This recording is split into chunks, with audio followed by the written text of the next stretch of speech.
So today I wanted to talk about procrastination and specifically how the way we think about time can really shift our relationship to the things that we're doing or things that we're putting off.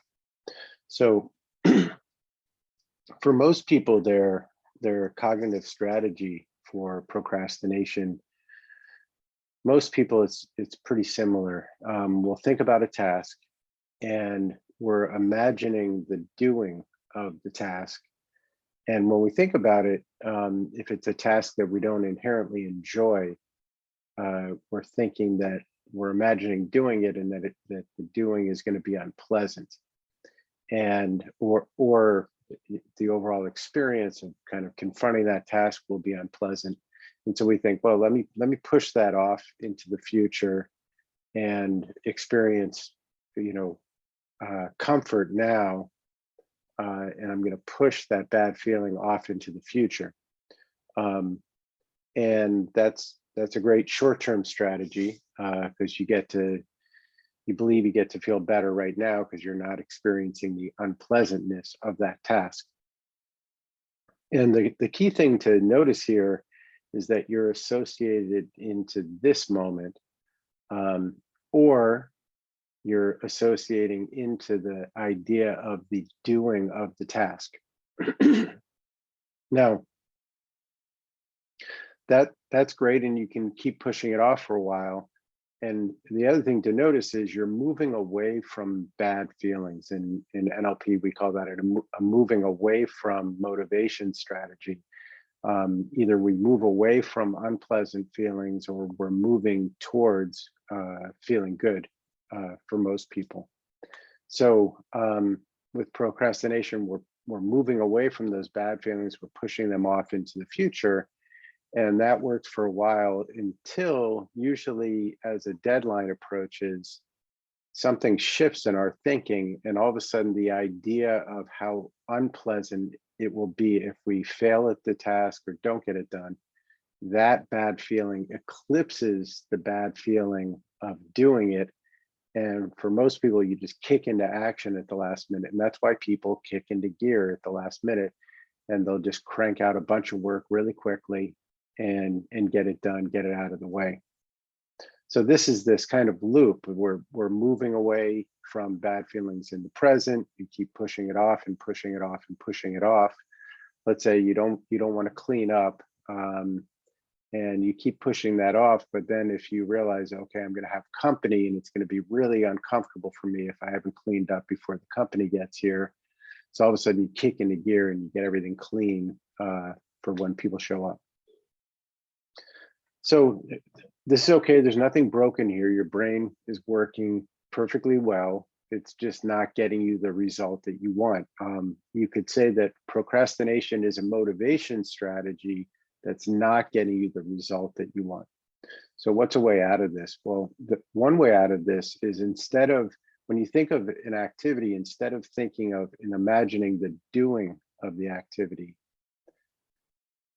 step past the doing to when it's done and step into the feeling of what's it going to feel like when it's done.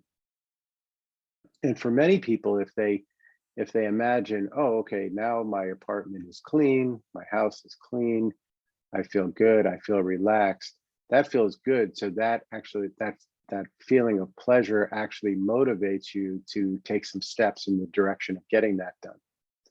So the key distinction is that we're stepping into after the activity is done. And I call this picturing the end. You're picturing it done. The one place that I do this is when I'm packing for a trip. I love to be packed the night before or day before, and mentally I can imagine my bag neatly packed, all zipped up, ready to go, and I know that feels really good. So it motivates me to get my bag out early, get my clothes out, and I'll pack it. And so it's a great reference experience for me of doing that. The other way that I use this is when I'm planning my week, or even my day. Instead of thinking, oh my God, what do I have to do? And I have all this work and I'm kind of dreading the difficulty or the quantity of work. Rather than that, I'll ask myself, how do I want to feel at the end of the day, and how much stuff do I want to have done? And when I think about it that way, when I sort of flip the time frame, let's say it's first thing in the morning and I'm planning my day, or it's Sunday and I'm planning my week, I'll imagine it's the end of the day or it's the end of the week. And I imagine, how do I want to feel and how much do I want to have out of the way? And then I actually want to add things to my list because I want to get as much done as possible. And I find that that really will kick me into gear. And it also, it gets your body focused on the good feelings of being done rather than any unpleasantness along the way. Now, with a big task, like let's say something like taxes, um, for many people, they may have difficulty picturing exactly what it's going to look like when it's done, but you can imagine what it might feel like when it's done. And that's a good place to start. Just imagine that your taxes are all done and you've sent them off to the accountant or wherever they go, and you just have this feeling of relief that they're done. Now, that's a really big project for many people. So one thing that you can do to sort of help this along is imagine a piece done and imagine the good feelings that you'll get along the way as you finish each piece. So for me, when I do my taxes, one of the things that I need to do is download all my statements. So that's the first thing that I picture. I imagine that I have all my statements downloaded, neatly all put in one folder, and I know that's going to feel good. Okay, great. So I get to feel good at that checkpoint. Then the next thing is inputting all my expenses into a program. I imagine that all the expenses are input, all the calculations are there and done. Great, I got that checked off. So I'm making these checkpoints along the way. So I get to have good feelings along the way. And then occasionally I step out and imagine the whole thing being done. And that really motivates me. So one thing I would recommend is, it's one thing to understand this intellectually, but it's another thing to practice it and get it into your behavior if it isn't something that you already do naturally.